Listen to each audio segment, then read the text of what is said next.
Very warm welcome to all of you who are watching the video. So today we'll be learning about addition of two alternating quantities. Addition of two alternating quantities. How do we do them? What are the methods? And what is the easiest approach of them all? So essentially you can do them by a number of ways. What we are going to specifically focus on is through the use of rectangular and polar coordinate method, where you can also do it with the normal vectorically. You can also solve these type of questions. So normally what you're asked to do is you're asked to find out what the resultant of two alternating quantities can be.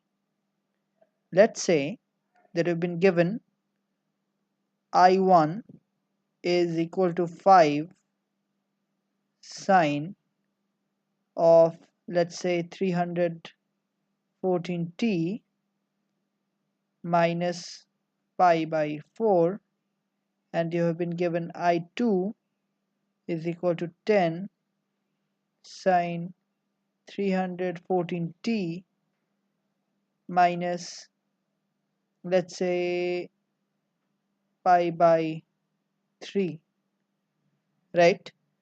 So how do we find out what the resultant will be, what the angle that the resultant will make with the reference line? And these are all questions that need to be answered. Now, as in the previous example, let us draw the vector diagram. Let us see that, let us take this pi minus 4 I1 as a reference. So this is I1. Now I2 is lagging behind I1 by how much? By pi by 4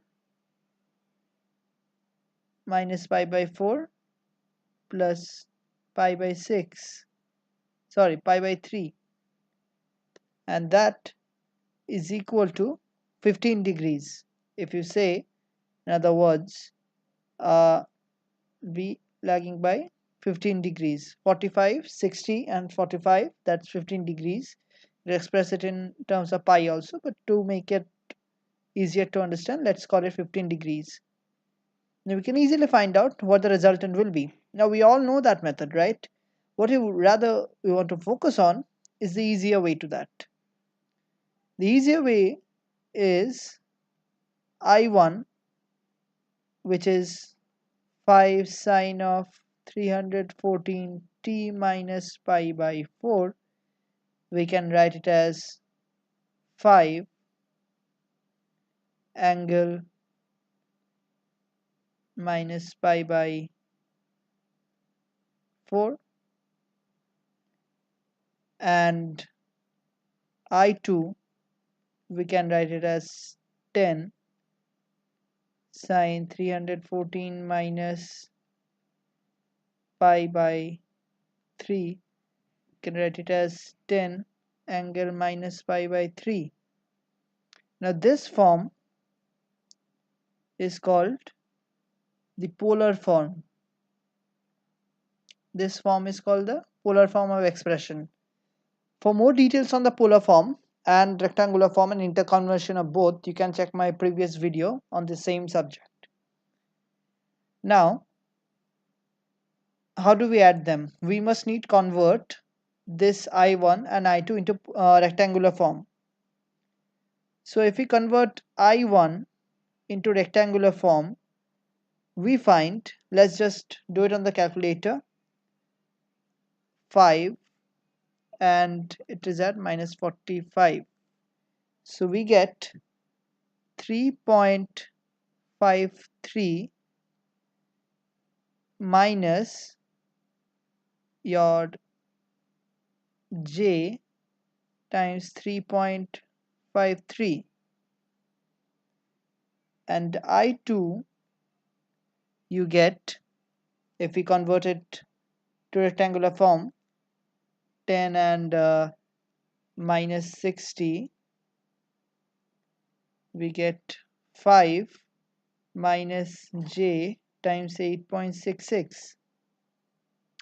So I, which is I1 plus I2, that equals 8.53 minus j 8.66 plus 3.53, which is 12.19.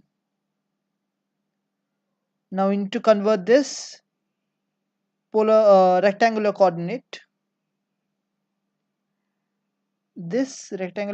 into polar form again. So on converting this to polar form again, we get, let's put it on the calculator, 8.53 and minus 12.19. It gives us a value 14.87 at an angle of minus 55.01. So this is your final I. If you want to express it in terms of the original statement, we want to, let's just rub off this vector diagram. If you want to express it in terms of original statement, you can express it as sorry,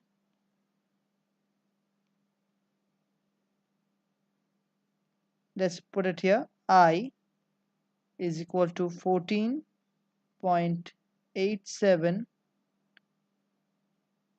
just rub this off,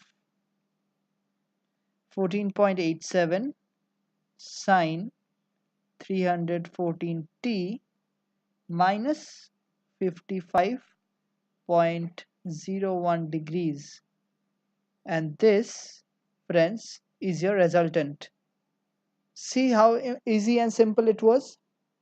Now it might look that the vector method is easier for this particular example because this is a very elementary example, but for complicated ones which have a number of variables, tackling them individually, resolving them individually one at a time, and then putting it together is quite some work, and then angle resolution is something very important. So the reference that you take must be constant throughout your assumption throughout the calculation you make.